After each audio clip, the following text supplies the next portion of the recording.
Now, the last presentation before lunch, Kingston Resources, and the Managing Director, Andrew Corbett. Andrew.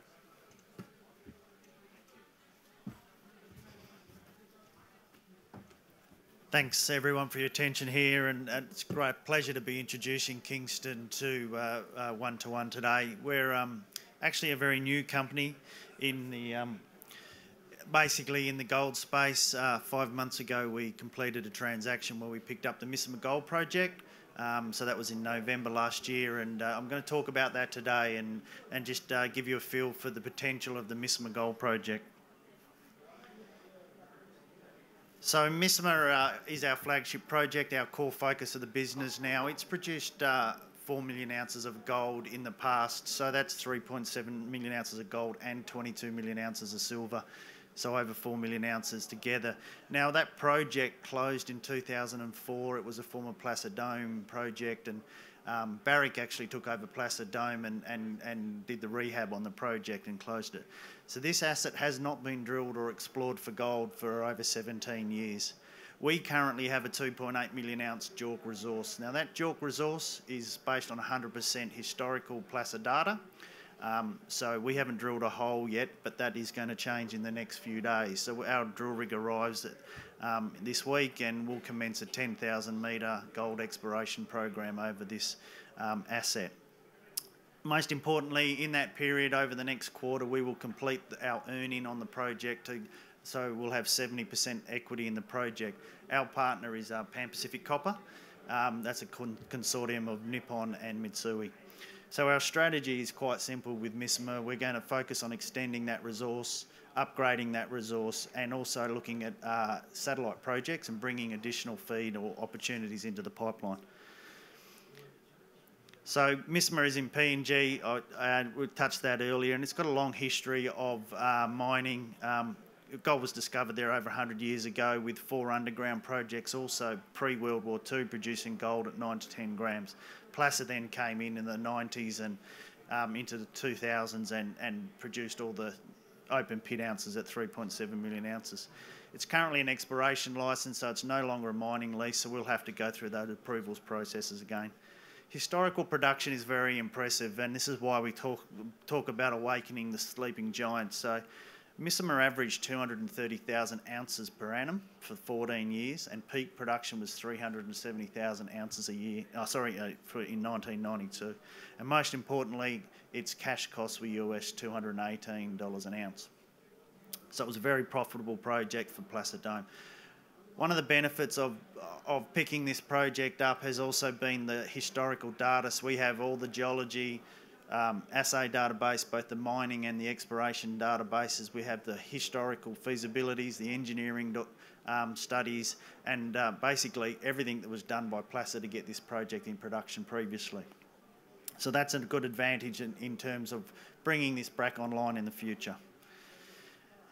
So we've spoken a little bit about PNG, but just digging into that a bit more, we've got, it's a great neighbourhood to be in. We're in the land of the giants. There are 6 operating projects there already. It looks like there's going to be 2 more coming into the approval process this calendar year, which is a really good place to be.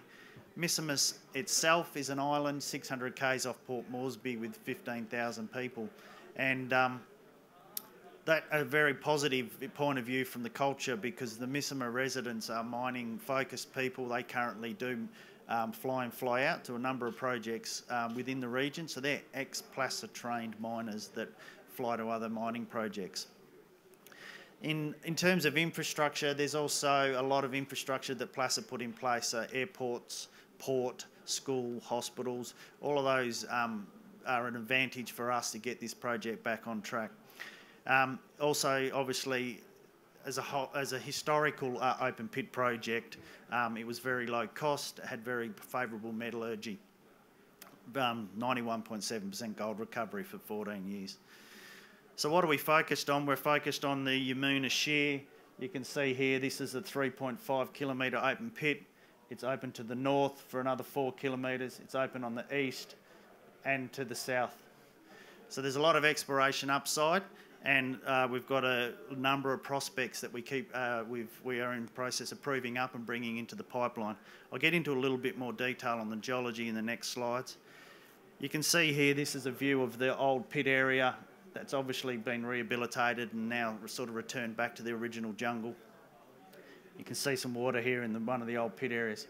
Most importantly, in our first quarter of field work, we've just made a new discovery already within the region at a project called Ginamawa, and we've got a great intersection here of channel sample of 14 metres at 12 grams per tonne gold and 35 grams per tonne silver. So it's fantastic that the field team's already sort of basically found a new prospect within the first quarter, and we expect that to continue. As I said earlier, the plan is to do a 10,000 metre diamond drill program, which sort of starts at the end of this week, and we expect that to take us to Christmas to complete, and after that there'll probably be an ongoing, obviously, program as we move to mining studies. Just a bit of detail on the new discovery area. You can see here the 14 grams at 12 grams, 14 metres at 12 grams and 35 silver. That's, like I said, is a trench and across one of the structures there. So obviously we'll continue to work that up before we can drill that prospect. The 10,000 metre drill program is sort of split between resource extension and resource upgrading and basically greenfields explorations or brownfields explorations around the old area. You can see our focus is going to be in this area here of the pit, where there's potential resource extensions at depth, and also to the east of on the pit wall there.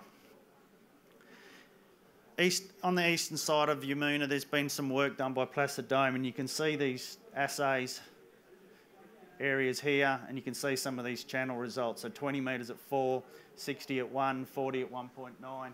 There's a number of them there, and they're the targets that we're chasing up on the east side of the current mining area or the old pit area. An example of some of the alluvial mining that's happening today on the island, you can see here, this is a hill on the east of the Umuna area. This was taken in August last year. I actually took this myself. You can see 50, 60 metres high hill, and right up the top here you can see some miners actually digging away by hand on one of these structures.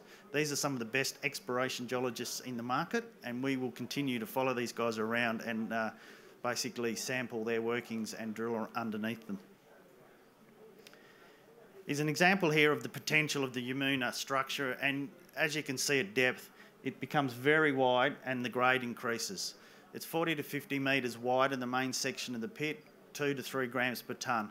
Our current resource grade is 1.1 grams per tonne, and Placid Dome, their reserve grade was 1.2. So you can see the opportunity at depth within that the project has here. Another example of one of the other sections in Tonawak, so 15, 16 metre intersections at 2 grams. Earlier I spoke about to the north and the potential north extensions. So it's hard for us to represent in scale these potential areas or how big they are. So this is an area 4 kilometres to the north of the 3.5 kilometres that's already been mined. And this area is completely underexplored. In fact, there's not a drill hole in the main structure. There are some drill holes to the east, and you can see here on the bit of a soil heat map, that's basically 4 grams in red and down to 1 gram in blue. So this is gold assays or gold anomalies at surface that we're going to follow up. Interestingly, there are some holes here, 8 at 4, 10 at 2, 10 at 3, all at surface, all with 1.3 to 2.3 kilometres north of the old pit. And an old underground workings, which was in the 1920s, 16 metres at 21 grams per tonne. So there's a lot of opportunity and a lot of prospects and a lot of targets for Misima. Our fourth area, not to be forgotten, is Quartz Mountain, and the reason why this is quite important because it is 500 metres away from the old mill workings or the old mill area, and you can see there's a soil anomaly there which is over 2 kilometres long with a lot of potential and a lot of areas to follow up. Currently there's 200,000 ounces in resource in this area, and that sits in this Iwationa prospect. Some of these drill holes are still in place. For example, that 60 metres at 2.2, that still remains there today. Our current resource, so we published this in November after taking over basically from the previous owners of the project. They were TSX listed. We've got 82 million tonnes today at 1.1. Now that's not dissimilar to what Placid Dome had in the 1980s when they kicked the project off. They had 77 million tonnes at 1.2. So it's a large scale opportunity. As you can see here, if we lift the cut-off grade to 0.7. We've got 50 million tonnes today, 1.4 grams per tonne. So it's potential already there to be a large-scale project, and we think it's going to grow. So just wrapping up, conscious that I'm between everyone's lunch here. So obviously 6 weeks before Christmas, we closed the transaction and we achieved everything we wanted to deliver in that very short period, and most importantly was the JORC resource. This is where we are today, kicking off phase 1 extensional drilling. Now that's actually 3,000 metres of drilling, at which point we will complete our equity earning and own 70% of the project. Phase 2 drilling basically is going to be a transition from 1 to 2. It's going to be seamless. That's another 7,000 metres of drilling that we're going to put into the project. So that's a very busy calendar year 18. The strategy there is to look at a resource upgrade by the end of the year and kick off mining studies. Oh, one more slide. Australian exploration. On top of Misima, we do have a gold project in WA, which we're currently drilling. It's here. It's about 80 to 100 k's from Meekatharra. It's got a little 50,000 ounce resource, and you can see some great targets and great drill holes already, 18 at 7, 5 at 20, 14 at 3. So we're following that up now with a drill program. We're also drilling a target 10 kilometres to the west of that historical drilling, which is a large soil anomaly at 4 by 5 k's. So, and last comment on our lithium projects in both Northern Territory and WA. We're actually in the process of doing a strategic review there. We think that we're going to joint venture or look for a partner on those assets because the company's focus is on Misima today. Thank you.